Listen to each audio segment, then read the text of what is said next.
Bonjour à tous, bienvenue dans La famille en question. Selon l'INED, plus de 3 millions d'enfants ne vivent plus aujourd'hui en France avec leurs deux parents suite à une séparation. C'est dire combien le thème que nous abordons aujourd'hui est d'actualité. Comment les enfants de divorcés parviennent-ils à surmonter cette épreuve?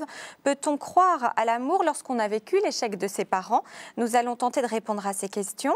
Cette émission est préparée en partenariat avec le magazine Il est vivant paru cet été et intitulé « Séparés, divorcés, remariés ». Pour en parler, je reçois le père Olivier Bonnewain. Père, bonjour. Bonjour. Vous accompagnez des familles qui ont vécu cette épreuve du divorce et notamment des enfants. Et vous êtes l'auteur du livre « Parents au lendemain du divorce ». À nos côtés également, Georges. Bonjour Georges. Vous, vos parents ont divorcé lorsque vous étiez adolescent. Vous êtes aujourd'hui jeune marié. Oui. Vous nous raconterez quel a été votre cheminement. Enfin, nous retrouvons Jean-Louis Bavoux. Bonjour Jean-Louis. Bonjour. Diacre et chroniqueur dans notre émission. Les téléspectateurs vous connaissent bien. Jean-Louis, on sait combien ces sujets autour du divorce sont difficiles à traiter, tant ils sont douloureux finalement pour tout le monde. Comment l'Église aujourd'hui aborde cette question face à ces situations familiales difficiles ? Il y a deux angles. Il y a d'abord la position de l'Église par rapport à ça. Donc l'Église a une position en fait positive. Il n'y a qu'un seul mariage, le sacrement de mariage, qui signifie l'amour du Christ et de l'Église. Donc on s'engage qu'une seule fois. Le Christ s'est engagé jusqu'à donner sa vie. Donc c'est vraiment le langage de l'Église à ce propos. Par contre, et ça c'est beaucoup moins connu ou beaucoup moins divulgué, nous en sommes les premiers coupables peut-être, mais l'Église accueille tout à fait les personnes divorcées. Elles ont leur place dans la communauté chrétienne. Il y a de très belles paroles de Jean-Paul II dans l'exhortation apostolique Familiaris Consortio, qui a déjà plus de 20 ans, si je ne m'abuse, et qui dit que vraiment, qui invite les pasteurs à intégrer au contraire les personnes divorcées, comme n'importe quel baptisé, dans la vie paroissiale. Alors bien sûr, et je pense qu'on en parlera tout à l'heure, l'accès à l'Eucharistie place ces personnes-là face à leur sacrement de mariage et au sacrement de l'Eucharistie, mais donc l'Église les invite à avoir une position responsable par rapport à ça, mais je pense qu'on en parlera tout à l'heure. Bien sûr. Alors nous avons souhaité dans cette émission nous tourner vraiment vers les enfants afin de comprendre comment ils vivent cette épreuve du divorce et quelle idée ils se font finalement de l'amour et de la fidélité. Je vous propose de regarder tout de suite ce reportage, rencontre avec Marie Astier. Marie est étudiante, elle nous donne son témoignage. C'est un reportage de Sibylle Delettre. Comme souvent le week-end, Marie vient rendre visite à son père. Depuis 16 ans maintenant, elle partage sa vie entre deux foyers. En effet, ses parents ont divorcé alors qu'elle n'avait que 4 ans. À ce moment-là, on ne lui en parle pas. On ne lui en parle pas quand on a divorcé avec Nathalie, Marie avait 4 ans.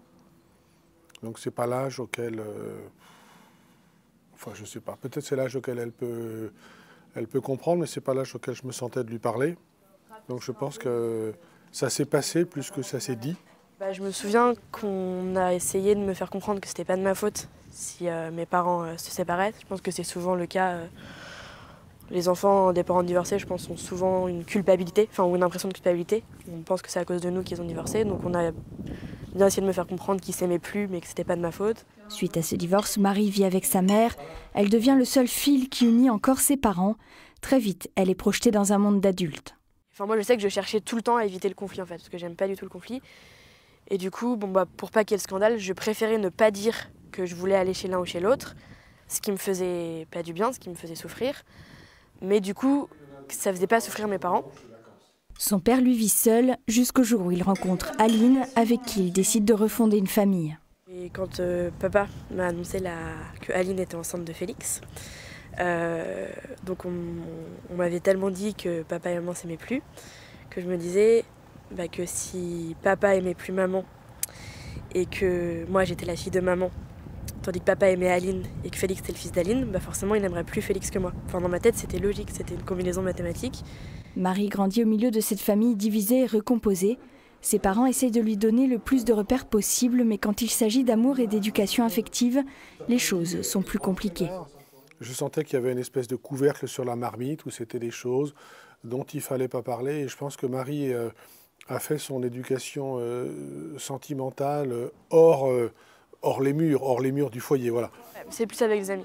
qu'on parle de ça, qu'on échange. Du coup, c'est vrai que ça remet en cause toute une conception de l'amour. Et donc, du coup, c'est plus avec des gens de mon âge que j'en parle, plutôt qu'avec mes parents. Aujourd'hui, Marie est une jeune étudiante pleine de vie. Elle vient de faire sa rentrée à Normal Sup. Malgré tout, le divorce de ses parents a laissé des traces parfois difficiles à percevoir.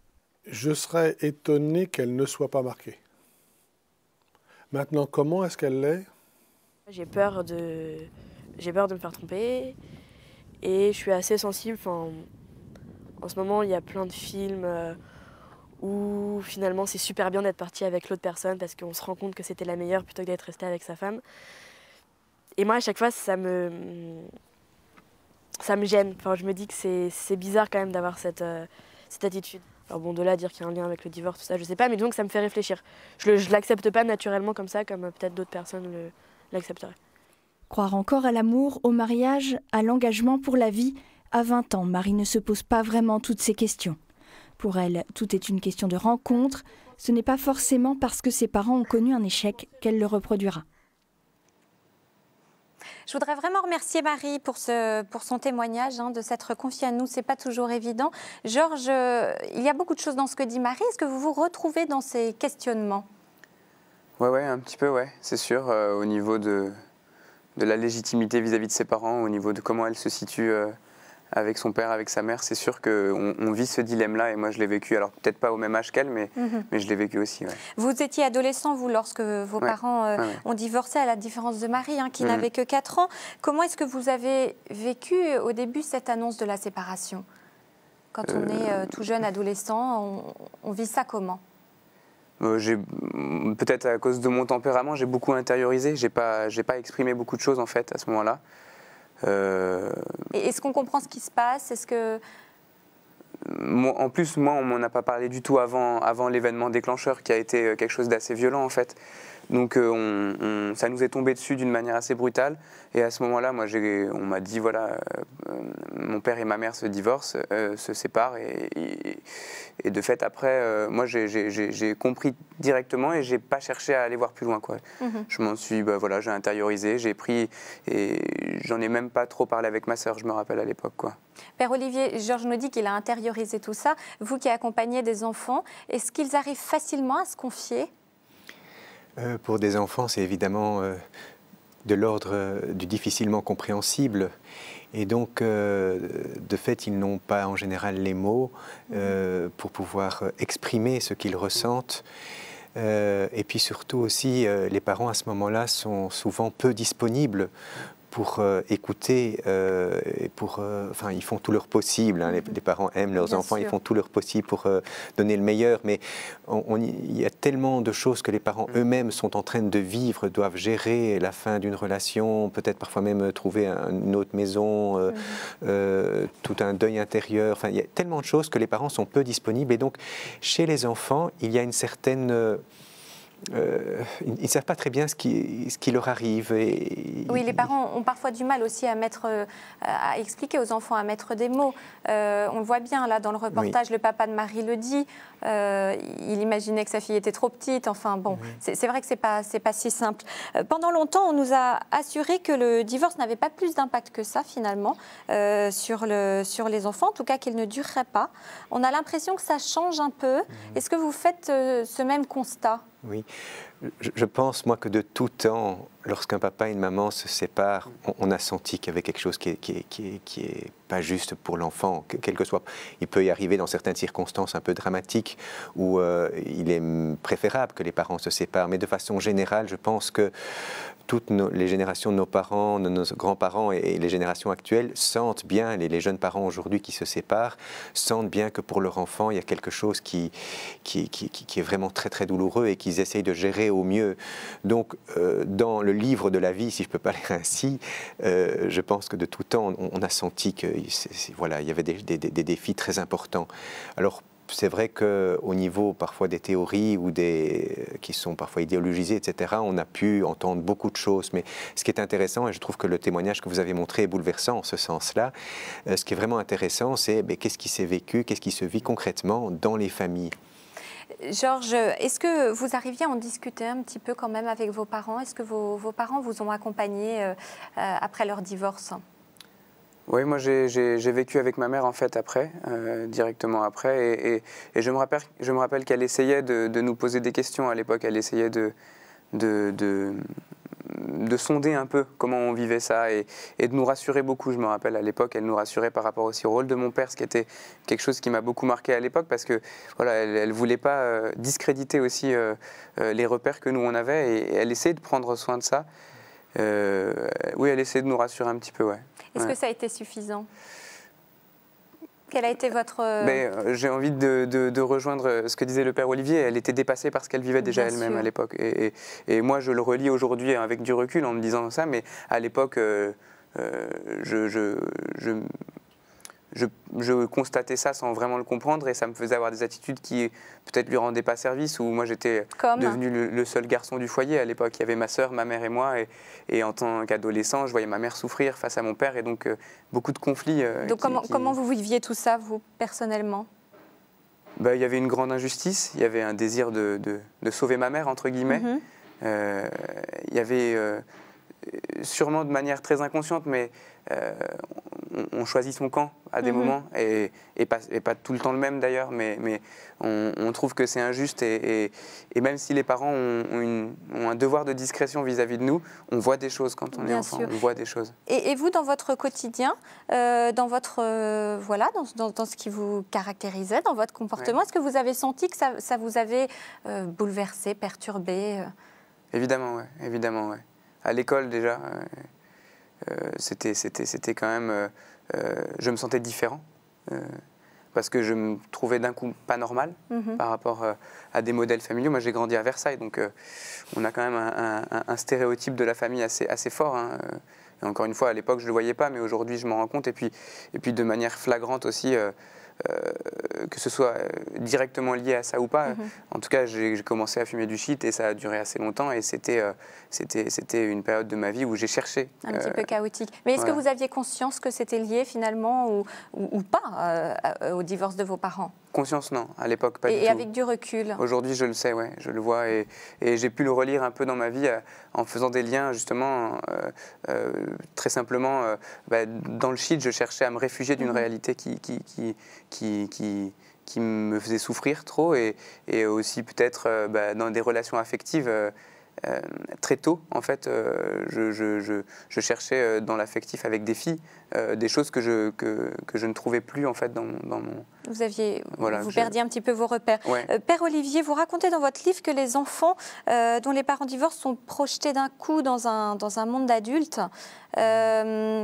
Est-ce que c'est ça qui est un petit peu difficile pour eux quand même à accepter, et puis qui fait que du coup leur parcours est plus chaotique? Projetés dans un monde d'adulte, je pense que les parents, comme tous les parents de la Terre, veillent à ce que l'enfant puisse demeurer enfant. Ceci étant dit, c'est un vrai défi. C'est un vrai défi que, là, on voyait dans le reportage à 4 ans, mais à 5 ans, à 6 ans, à 7 ans, à chaque âge, l'enfant puisse garder un minimum d'insouciance, qui puisse être un enfant, tout simplement, qui puisse jouer. Moi, je suis un grand défenseur du jeu des enfants, parce que c'est à travers le jeu qu'il finalement accède à ce qu'il est profondément. Donc, je pense qu'un des grands défis des parents qui se séparent, c'est de garder un regard juste sur leur enfant. C'est un petit, c'est pas un grand. De ne pas le transformer en partenaire auquel on donne des confidences dont l'enfant ne peut pas porter, que l'enfant ne peut pas porter, qu'il puisse rester un enfant, et de tout mettre en œuvre pour cela. Alors c'est vrai aussi pour les personnes qui ne sont pas divorcées, hein. Donc je veux dire, je crois que c'est une loi de l'éducation générale de ne pas faire brûler les étapes aux enfants. Est-ce que l'Église aujourd'hui propose un accompagnement spécifique pour ces enfants? Est-ce qu'elle prend en compte cette souffrance? Mais je pense que depuis tout temps, l'Église a le souci de l'éducation au sens large du terme, pour ça qu'elle est à l'origine de beaucoup d'écoles, etc. Et de mouvements elle accompagne les mouvements de jeunesse. L'Église, c'est avant tout une communion de personnes qui sont là, qui s'entraident.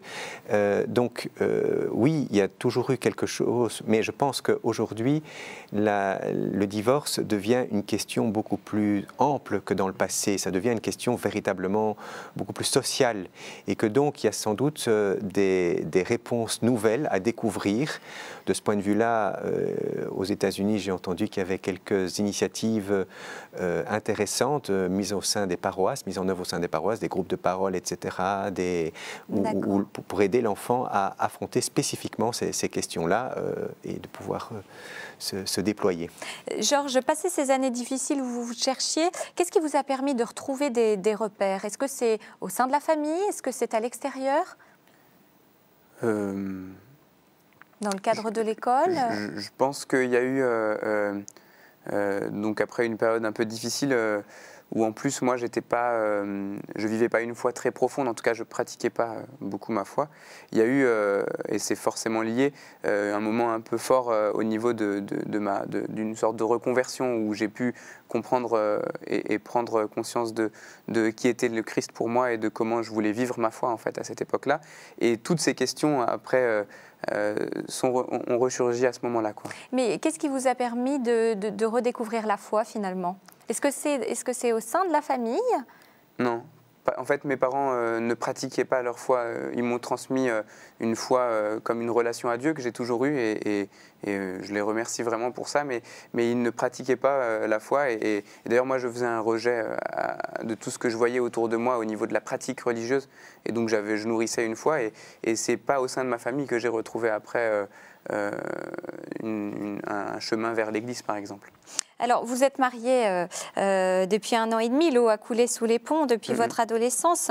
Est-ce que vous avez le sentiment, comme Marie, que malgré tout, le divorce marque encore les petites choses du quotidien? Aujourd'hui, concrètement, je ne le sens pas comme ça. Par contre, j'ai senti qu'à un moment de ma vie, il fallait que, comme je vous disais tout à l'heure, j'ai relu un peu mon adolescence. J'ai pris le temps dans la prière aussi, et puis aussi en discutant avec des amis, en discutant avec des personnes bien avisées, de revoir ça pour justement m'engager dans le mariage fort de tout ce que j'avais vécu et ne pas traîner des boulets avec moi, en fait, avec ma femme. Et ça a été quelque chose de très précieux dans nos fiançailles, par exemple. Je me rappelle dans l'accompagnement, moi, j'ai évoqué beaucoup mon histoire, mes parents, et compris l'impact que ça avait pu avoir sur moi. Et aujourd'hui, ce que je voulais choisir de vivre et ce sur quoi je pouvais être un peu plus sensible et dont il fallait que je me protège. Je me reconnaissais un peu dans Marie, dans ce qu'elle pouvait dire, peut-être avec une prise de conscience ou quelques années en plus. Voilà. Qu'est-ce qui vous a permis de croire de nouveau à l'amour, à la fidélité, au sacrement de mariage? C'est clairement des modèles que j'ai vus en fait après. En revenant dans l'église, en regardant des grands frères dans la foi, en regardant des personnes qui avaient déjà 1, 2, 3, 4, peut-être parfois 10 ans de mariage aussi. Je me rappelle une fois en Afrique, j'ai fêté les 50 ans de mariage. Et je me rappelle d'avoir été fortement impacté à la fois dans ma vie de foi et dans ma manière de voir le mariage au quotidien, de me dire mais si ça existe, moi aussi je veux vivre ça. Je voyais le sourire de ces personnes-là, je voyais la vie qu'ils avaient et ça me donnait envie vraiment. Ouais. Père Olivier, comment on peut parler du sacrement de mariage à ces enfants qui sont, qui vivent cette épreuve du divorce, qui voient leurs parents ne plus communier? Comment on peut redonner du sens à tout ça et faire en sorte qu'ils soient le moins peinés aussi possible? Je pense que les parents, ça peut peut-être vous étonner ce que je vais vous dire, mais je pense que les parents divorcés et même qui ont contracté une nouvelle union, mystérieusement vivent encore d'une certaine façon de leur sacrement de mariage, ne fût-ce que dans l'éducation de leurs enfants. En éduquant leurs enfants, en leur donnant le meilleur d'eux-mêmes, en continuant de leur donner le meilleur d'eux-mêmes, ils sont d'une certaine manière encore témoins, c'est la grâce sacramentelle de leur mariage qui coule aussi à travers cette éducation qu'ils essayent de prodiguer comme ils peuvent, avec beaucoup d'intelligence et de sensibilité, mais qu'ils essayent de... Et donc, la grâce du sacrement comme telle n'est pas épuisée, même si c'est sûr qu'il y a quelque chose qui est rompu. Et ça, c'est peut-être un autre aspect qu'on considère moins, mais je pense que l'Église, avec un grand E, respecte infiniment la souffrance des personnes qui sont divorcées, qui sont séparées, et aussi des enfants, de leurs enfants. Et du coup, ne veut pas faire comme s'il n'y avait rien, en disant « mais non, c'est pas grave », etc. Oui, il y a vraiment quelque chose, sans vouloir dramatiser, sans vouloir aussi culpabiliser, mais il me semble que ça ne sert à rien de mettre une sorte de pommade artificielle. Il y a là quelque chose qui s'est passé, un événement, et qu'il faut pouvoir respecter avec beaucoup de délicatesse. Jean-Louis, nous arrivons au terme de cette émission. Il y a beaucoup de choses très belles, hein, très fortes qui ont été dites au cours de cette émission. Qu'est-ce que vous retenez de tout ça? Qu'est-ce que vous auriez envie de dire? Ce que j'ai envie de dire, c'est que la réponse, c'est qu'il y a de la souffrance. Hein. J'ai entendu, je crois qu'il y a 2-3 ans, j'ai lu un article américain disant que les enfants de personnes divorcées, remariées ou non, étaient bien plus performants que les enfants de couples stables. Alors, je ne sais pas en quoi résidait la performance, mais le politiquement correct, là, était vraiment complètement aberrant, quoi. On voit, c'est une évidence que ces enfants souffrent, et qu'ils souffrent encore dans leur adolescence et dans jeunes adultes, et ainsi, dans leur vie, dans toute leur vie, je pense. Donc, cette souffrance, elle existe. Et si l'Église parle du mariage comme elle en parle, c'est pas parce qu'elle veut donner une norme morale, c'est parce qu'elle sait bien que la fidélité rend heureux, et que le seul moyen d'être heureux, c'est d'être fidèle entre époux, d'être fidèle en amitié, d'être fidèle en général. Compter sur l'autre, c'est le principe de la vie humaine en général. Donc ce principe positif de l'Église, il est pour le bonheur.